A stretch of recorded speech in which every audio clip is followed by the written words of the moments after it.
This is Jacob Pearman. Jacob was a fitness trainer who took shortcuts to get the results he was after. He became involved in not only the use of steroids, but also their manufacturing and distribution. It wouldn't take very long for Jacob to get caught and convicted in federal court. He would be sentenced to 2 years in federal prison, followed by 2 years of probation. Shortly after his release, Jacob would meet Carla Dillard and her 8-year-old son, and after several months of dating, they would all move in together. During this time, Jacob was still on probation. This meant that if he was to get into trouble for any reason, he would be sent back to prison for several years. Jacob would begin to have issues with Carla's son. It began a few days before Christmas, when a local elementary school teacher would see Carla's son running barefoot, wearing only pajamas with the outside temperatures well below freezing. The boy explained that he was running away from home, so the teacher immediately called the police. The police would conduct a welfare check, and they would find that Carla's son had several injuries. He had red marks on his ribcage that resembled a footprint, marks around his neck, and a knot on the back of his head. When asked about his injuries, he would tell police that Jacob had caused them. Social services would step in and remove the child from the home. They stated that he would be much safer with his biological father. Jacob would be charged with child abuse, and a court date was set. He knew that if he was convicted, he would violate his probation and be sent back to jail. Jacob begged Carla to go to his court date and testify on his behalf, but Carla had a different plan. After losing her son, she had contacted a lawyer seeking help in getting him back. The lawyer told her that she needed to remove Jacob from her home and file for divorce. The night before Jacob's court date, he would ask again for her help, but Carla would inform him that not only was she filing for divorce, but also she told him that he had to move out as well. Jacob did not like what he was hearing, and in a fit of rage, he took Carla's life. What happened when you finally, you said you lost your cool? Yeah, I just remember I hit her. Okay, where'd you hit her at? In the face. I mean, because we were laying there right there next to each other. And I think it was, and I can't remember what it was, but she kept giving me, like, because I was asking her certain things, and I knew she was lying to me about things, and it was just tearing me up, you know.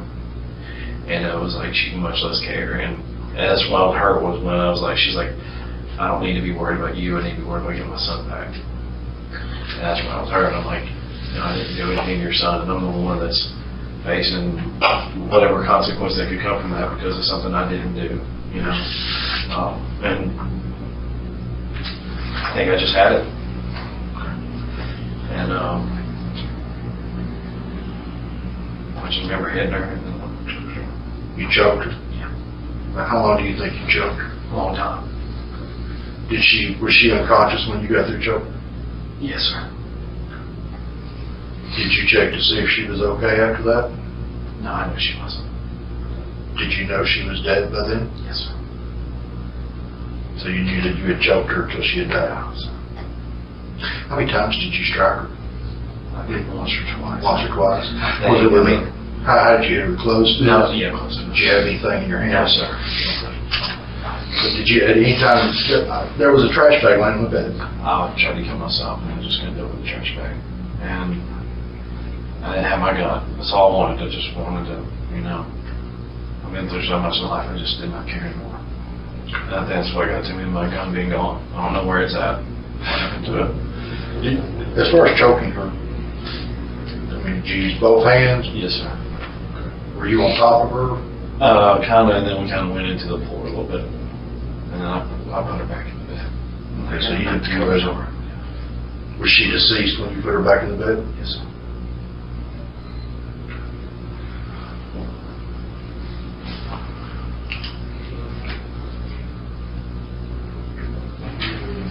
So basically, what you're telling me is that y'all were basically in bed. I want to make sure I understand this. I'm not trying to rehash things. I just want to make sure we understand that y'all were laying in bed. Yeah. And that while y'all were laying in bed, y'all were talking and apparently arguing. Of course, y'all didn't upset each other throughout the day. Yeah, we were probably arguing. I mean, when we left the living room and even while she was sitting in the bathroom with me while I was in the shower, we were still going on about it, and never ending a conversation over it. So basically, from the time you got home up until Yeah. this occurred, y'all were arguing over the whole DCS and the Yeah. ethics issue pending case. And and basically at some point you said, how'd you put you said you lost your cool, or I mean, what? I don't know if it was just all hope on everything.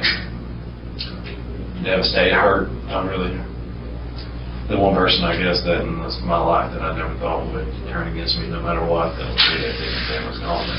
Do you think she was going to betray you? Yes. Is that what you were thinking? Yes. Her parents were trying to get her to do that the whole time. So how do you think she was going to betray you?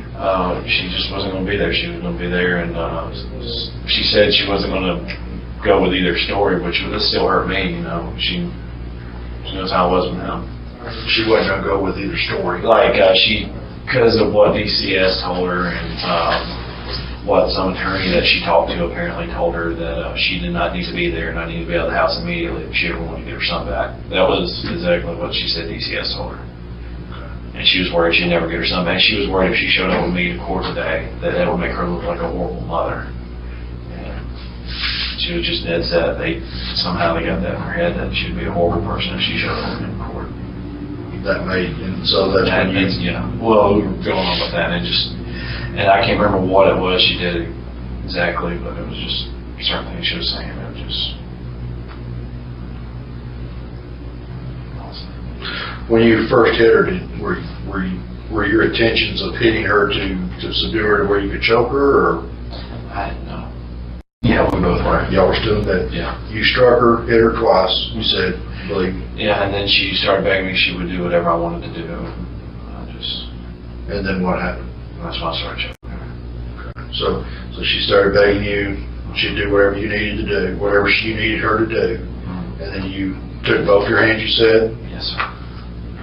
And you started choking her, and this was in bed, right? Yes, sir. And then you said you went to the floor. Eventually went to the floor. And once y'all were in the floor, That's where it stopped. about how long do you think you choked her? I don't know. Oh, But long enough Yeah. that once you got off of her, you knew that she was deceased.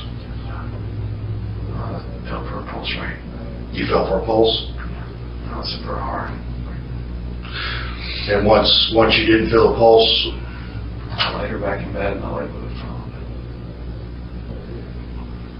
see, once you put her back in bed, once you felt her pulse, you realized that she was not breathing. You placed her back in the bed, and then you laid in the bed with her. Yeah. And for about how long do you think you laid in the bed with her? I don't know. I was so right. I couldn't stay long. I didn't know what to do. Now, at some point, you said you called your mother. No, we called my mother before all that. You called your mother before Yeah, all this? we were talking it out with her. And, Carla's close to my family. We always talk about things.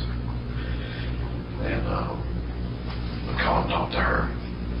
I've been able to help smooth things over with us because it didn't work. Now, once you called your mother, did you call anyone after this? After that happened with her, I called my father. What'd you tell your father? I just talked to him for about 10 minutes, telling him how much I loved him. And he was telling me the same thing back, and he just wanted to know what was wrong, and I would tell him at first. And Did you finally mention to him that you had killed her? yes, sir, but I didn't tell him how by any means. But I just told him I hurt her really, really bad, and he got really nervous, and he was panicking. And Right. So you had told him that you hurt her, but you didn't say anything about it, that she was deceased.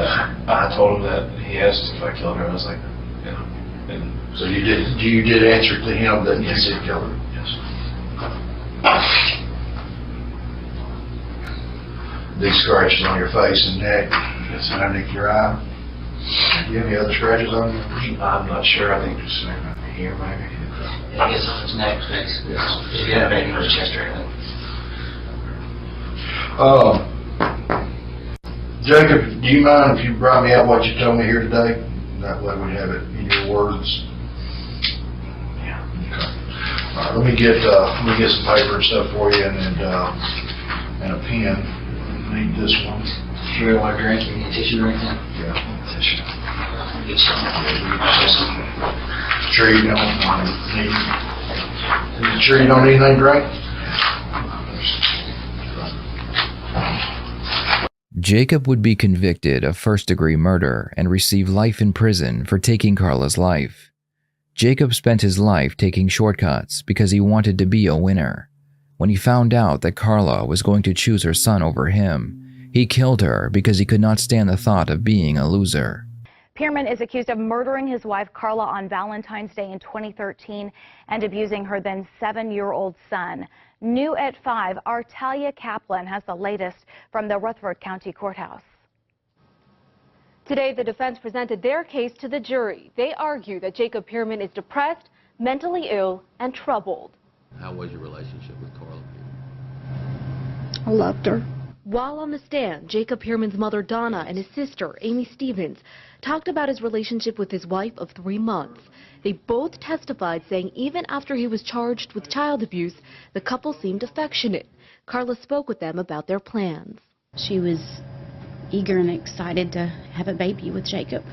Stevens says she saw and spoke with her brother several times after he was charged with child abuse. And he never told you he was suicidal or depressed, did he? No, sir, he did not. And you'd never seen him suicidal or depressed? No, sir, I had not. Donna Pearman said the night before Carla was murdered, her then 30-year-old son talked to her about, quote, inappropriate pictures on his phone.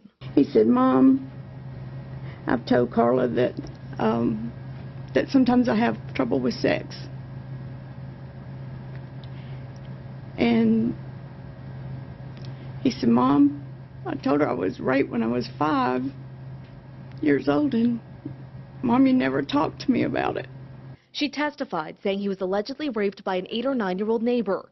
She said she only called a pediatrician about it. He said, talk to him now, but unless he comes to you, don't bring it up to him again. Okay.